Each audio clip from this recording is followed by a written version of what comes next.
আমার স্বামীরে যদি ফিরে দিতে পারেন তাহলে দেন। সরকারের বললেন আমার স্বামীরে ফিরে দিতে।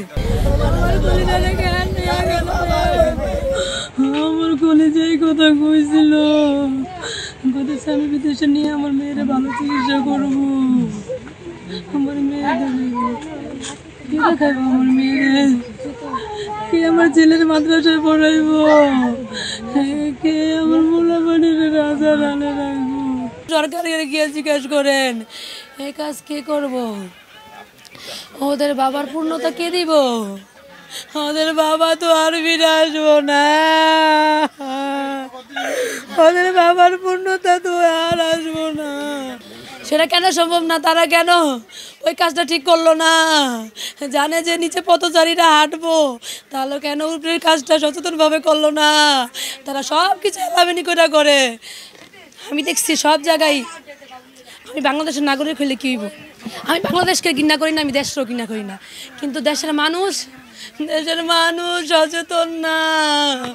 দেশের মানুষ সচেতনভাবে কোনো কাজ করে না।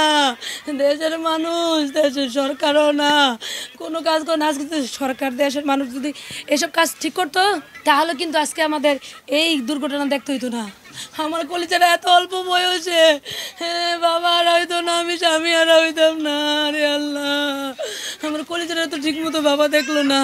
তখন আমার সাথে কিছুই বইলা বাইরে হয় নাই।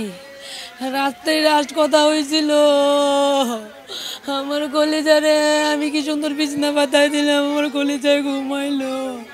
হ্যাঁ, এই ছেলেটা বাবার বুক ছাড়া ঘুমায় নাই। কালকে বাবাই যে পর্যন্ত খেলতেছে, আমি সব কিছু ঠিক করে দিচ্ছি। গরম লাগছে, এসিটা ছেড়ে দিচ্ছি। বাবারে বলে বাবা চল আমরা মুর্শিদের ভিতরে যাই খেলি। বাবাই বলতেছে ছেলে মেয়েদের। তারপর বাবাই গিয়া লুঙ্গিটা, বাবা বলে বাবা তুমি নিয়ে দাও। বাবাই লুঙ্গিটা বাইতে সব খেলনা নিয়ে মুসুরির ভিতরে দিল। আমার কলিজায় কি সুন্দর করে খেললো রে আল্লাহ। বাবাই ঘুমাই রইলে, বাবাই ক্লান্ত হয়ে গেছে। বাবা ঘুমাই রইলো, আমি মেয়েটারে ঘুম পাড়াই দিচ্ছি। আমার ছেলেটা বাবাই ঘুমাই রইলো, ওই পিঠের ভিতরে হেলান দিয়েই খেলা করতেছে, অথচ ঘুমই পড়ে যাচ্ছে। অথচ বাবার বুক ছাড়া ঘুমাইলো না। বাবাই গুইরা আমার বাবারে কোলে লইয়া বুকে লইয়া ঘুমাইলো। মুহূর্তের মধ্যে দেখলাম আমার মানিকে ঘুমায় গেল গা। কোনোদিন বাবার বুক ছাড়া ঘুমায় নাই। আজকের একটা ওরা কেমনে ঘুমাইলো? তো ঘুমায় নাই, খালি ছটফট করছে। অত বলতে পারে না, ওরা তো অবুঝ এখনো বাবা কি জিনিস, এখন তো বলতে পারে না, কিন্তু খোঁজে বাবারে।